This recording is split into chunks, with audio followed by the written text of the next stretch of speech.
Assalamualaikum warahmatullahi wabarakatuh. Bismillahirrahmanirrahim.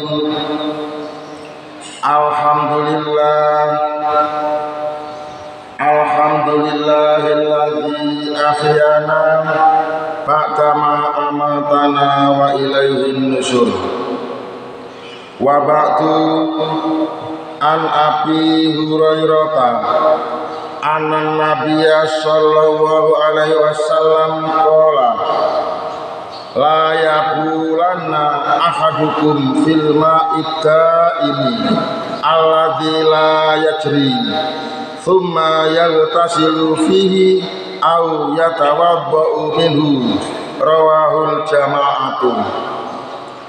Artosipun an Abi Hurairah utawi hadis menika bersumber saking Abu Hurairah anan Nabiya satemene Nabi sallallahu alaihi wasallam salamugi-mugi paring rahmat Allah sapa Allah paring rahmat alaihi dumateng Nabi Muhammad wasallam lan mugi-mugi paring keselamatan sapa Allah. Kala sampun ngucap, kala sampun dawuh sapa Nabi, la yabulana, janganlah buang air kencing. La yabulana, janganlah buang air kecil. Tegese ya aja uyoi. Sapa ahadukum, janganlah buang air kecil. Sapa ahadukum salah sijine sira kabeh. Filmai ing dalam banyu ada ini kang mandek alladzi la yajri yaiku banyu kang ora mili summa yaghtasilu banjur adus sapa ahad fihi ing dalam banyu au yatawaddau utawa wudu sapa ahad minhu sangka banyu. Rawahu riwayat ing hadis al jama'atu sapa imam jamaah. Dari Abu Hurairah radhiyallahu an bahwa Nabi sallallahu alaihi wasallam bersabda, janganlah salah seorang di antara kalian buang air kecil di air yang diam atau air yang tidak mengalir, kemudian mandi atau berwudu darinya. Hadis riwayat Al-Jamaah. Para hadirin ingkang dipun maksud hadis riwayat jamaah inggih menika hadis ingkang dipun riwayataken dening 6 imam utama dalam merawikan hadis.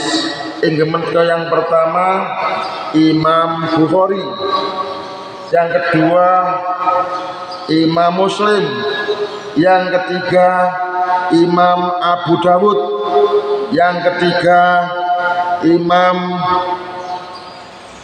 Nasai, yang kelima Imam Tirmidzi, dan yang berikutnya adalah Imam Ibnu Majah. Berarti hadis ini sangat kuat statusnya karena perawinya adalah imam-imam besar dalam perawi hadis, sehingga disebut dengan hadis riwayat Al-Jamaah. Jadi kalau ada hadis yang diriwayatkan oleh Al-Jamaah, maka pengertiannya adalah hadis diriwayatkan oleh 6 imam besar atau 5 imam besar dalam perawi hadis. Hadis kalau mau kula paringi tema, kula paringi judul inggih menika bab hukum air kolam, air jeding, air kolam jika tercampur najis.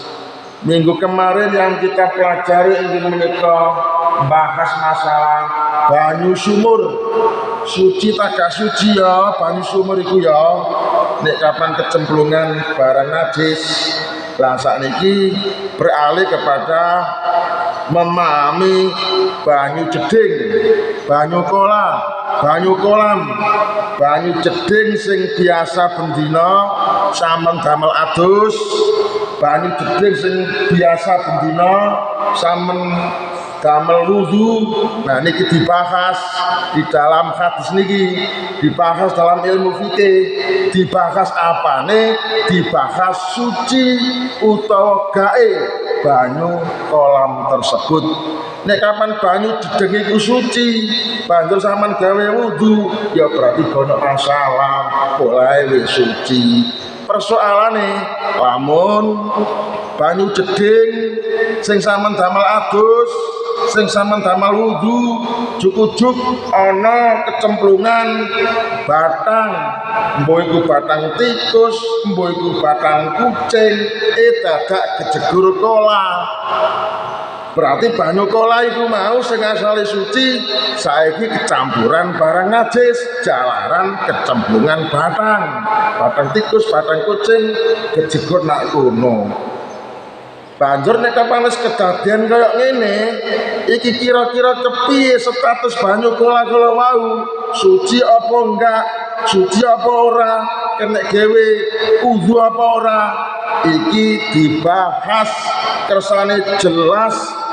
Saumpama sampean terjadi ana masalah sing kados mekaten, berarti wis iso ngelmoni.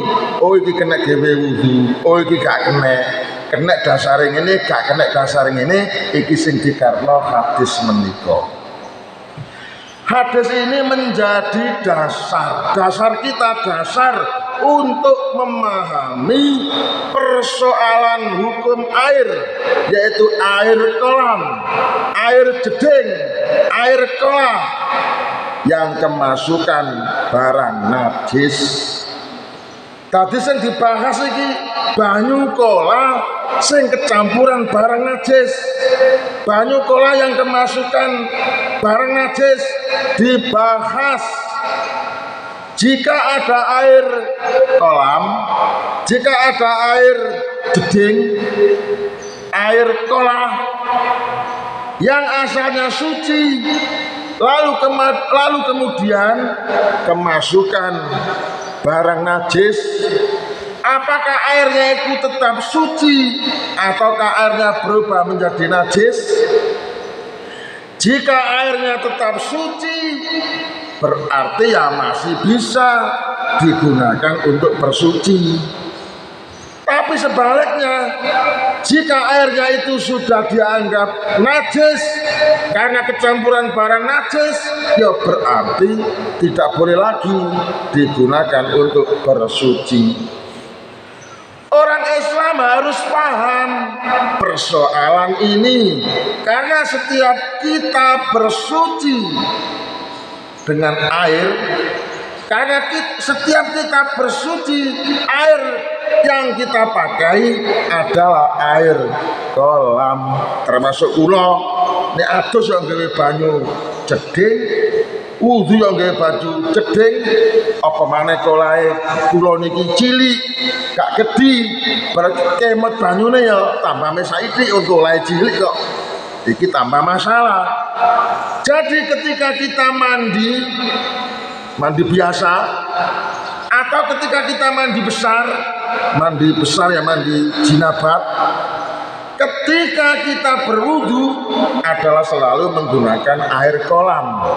Oleh karena itu kita harus paham, kita harus mengetahui, kita perlu mengetahui status hukum air tersebut, apakah suci ataukah najis. Banyu kola sing tak gawe wudu iki kepiye ya, status banyu iki suci tak gak ya, dhewek kudu paham.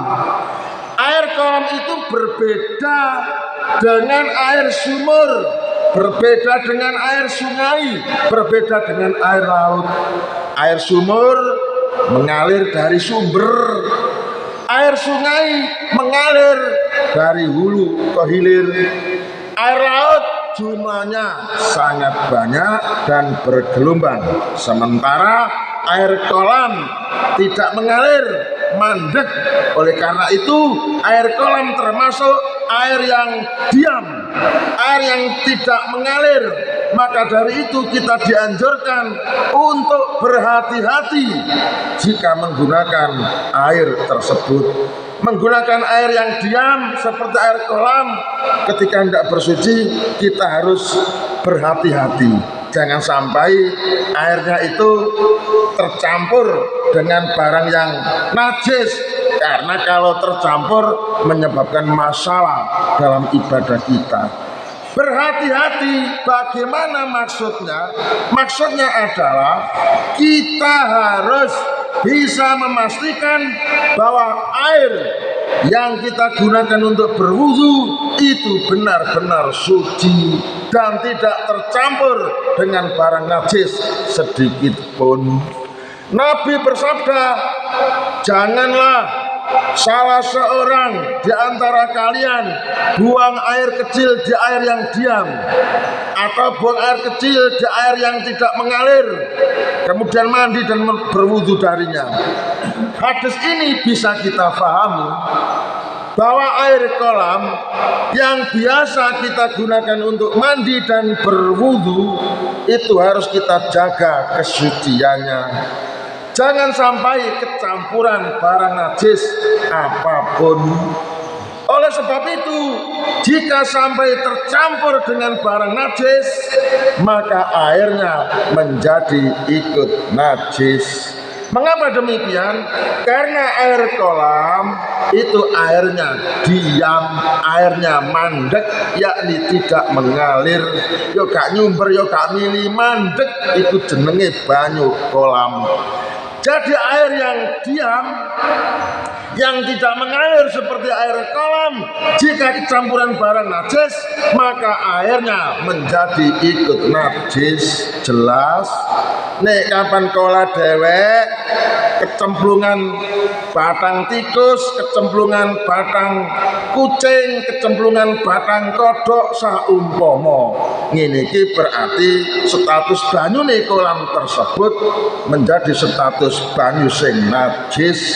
Mergo apa? Mergo banyu kolam itu banyu sing mandek, banyu sing gak mili, senajan gak berubah, rupane yo gak berubah, rasane yo gak berubah, baune yo gak berubah. Nek kapan kecampuran barang najis tetap dihukumi melu najis, mergo banyune yo mesaiti tur mandek pisan. Nah, sekarang sudah jelas bagi kita bahwa air kolam yang kemasukan barang najis, maka airnya menjadi ikut najis, sehingga airnya tidak bisa digunakan lagi untuk bersuci. Pak Mai contoh mana? Kolam yang biasa kita pakai mandi, jedeng yang biasa kita gunakan untuk berwudu, tahu-tahu kok kemasukan bangkai kucing atau kecemplungan bangkai tikus atau bangkai apapun lah, meskipun tidak berubah warnanya, meskipun tidak berubah baunya, meskipun tidak berubah rasanya, maka air tersebut hukumnya adalah najis. Mengapa kok najis? Karena air kolam itu diam dan tidak mengalir.